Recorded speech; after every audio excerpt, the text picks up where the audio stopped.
Happy Christmas, everyone. Welcome to Toad TV. I am Mary Beth. I am Helen. We are the creative hands and minds behind Toad Hollow, and today is Tuesday, December 24th. It was brought to our attention that I gave you the wrong day yesterday, and I apologize deeply for that. Today is Tuesday. I double-checked. We have not warped time or anything like that. We are not that powerful people. Much as we would like to be, we're not. Anyway, today is Christmas Eve, and we get to go out and shovel. Woohoo. Happy, happy, joy, joy. Anyway, we got like another inch. I mean, if it's an inch, it's a lot. It came down fast though. It did. It was because it was not the road covered quickly. Yeah, it was snowing when I took them out at 6:30, but it was very, very fine flakes. And then you came down and said, "Okay, we have to do the video," and the road was covered and the sidewalk was covered and everything was covered. So it's just going to be moving snow around. It's not going to be terribly onerous. No. All right. Just means I have to go outside in the cold, which really I don't like to do. It's not something I aspire to. Okay. Especially since Christmas Eve, I'm supposed to be home by the fire. Yeah. Relaxing. Never in my life has that ever happened. No. Never is there going to be a fire in this place unless it's, burning down the place. Insurance related. All right. You're going to take out that part. Okay. Here we go. Cute. Look at you being so cute. We are going to do day 24 of bookvent. This is it. This is the last one.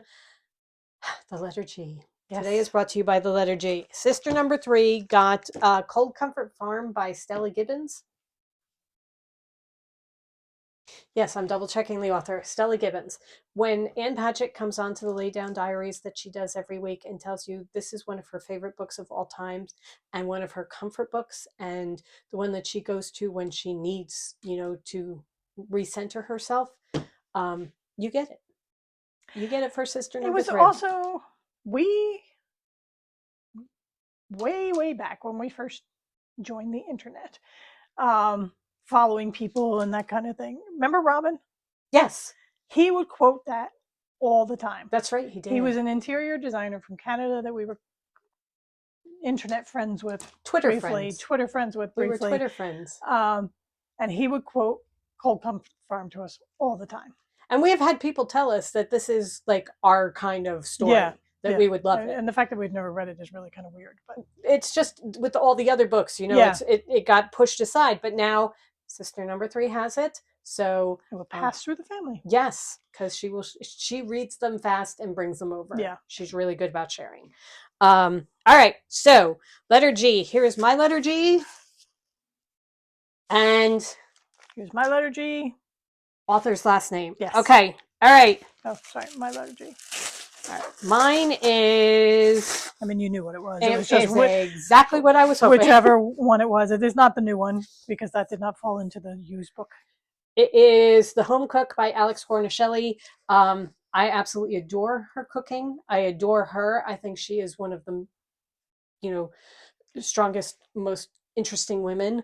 And her cooking, her tomato sauce is anybody who has a restaurant that is as good a chef as she is and has a restaurant named Butter. Yes.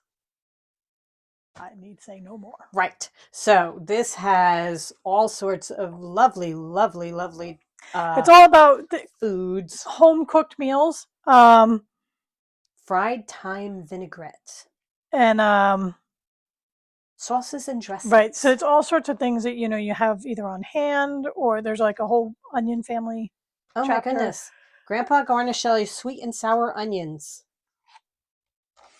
Sadly, they don't all come with pictures. Here's warm leeks niçoise. She does a lot of French cooking. She has eaten Bobby Flay several times with her French cooking. And she is, as good with savory as she is with sweet. Right. So the other thing she does is, just goes in deep to her Italian roots. Yeah. But it's also just simple broiled cauliflower steaks. Okay. This is going to be And it's going to be things where we try new things. I'm not going Right. to try the fish, but I'll try the cauliflower steaks and braised chicken with prunes. maybe the beef and not the beef, the beans and stuff. Roasted beef brisket. Yeah. See, now if we had gotten G beforehand, maybe that's what we would be having tomorrow. It's okay. Yeah. It's all right. Chicken under a brick with soy and sesame. This is going to be good. My dad's lemon chicken. That's going to be really good. Okay. All right. Yay. We don't have any of her books. We always get her recipes from online. Yeah. So it's really important that we have Alex in the house. Yes. Okay. All right. Mine is Cold Comfort Farm by Stella Gibbons.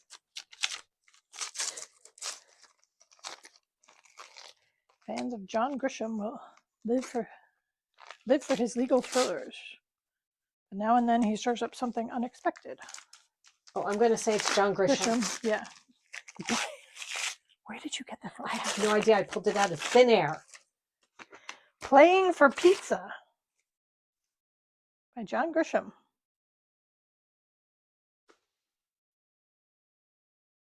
Rick Dockery was the third-string quarterback for the Cleveland Browns. In the AFC Championship game, to the surprise and dismay of virtually everyone, Rick actually got into the game. With a 17-point lead and just 6 minutes to go, Rick provided what was arguably the worst single performance in the history of the NFL. Overnight, he became a national laughingstock and was immediately cut by the Browns and shunned by all other teams. But all Rick knows is football, and he insists that his agent find a team that needs him. Against enormous odds, Rick finally gets a job as the starting quarterback for the mighty Panthers of Parma, Italy. The Parma Panthers desperately want a former NFL player, any former NFL player, at their helm. And now they've got Rick, who knows nothing about Parma, not even where it is, and doesn't speak a word of Italian. To say that Italy, the land of fine wines, extremely small cars, and football Americano, holds a few surprises for Rick Dockery would be something of an understatement. Well, that sounds really, really fun. It does. That sounds really, really good. Cool. I didn't even know this existed. So, yes. Oh, that is fantastic. Yeah. And I do enjoy his writing style. Yeah, John Grisham is good. He's a good page turner. Yeah. So. Oh, cool beans. Yeah. Very cool. All right. Strong ending, sister number 3. Strong ending, sister number 2. Middle, beginning, end. This was good. So. This was very good. So Christmas Eve, we have a couple of small things that we need to finish up to get ready for tomorrow. I made some cookies yesterday, which were divine. Absolutely delicious. They didn't cook great, but they were divine. They were so good. They were giant ginger cookies. That was in this year's version of the Christmas Cookie Magazine.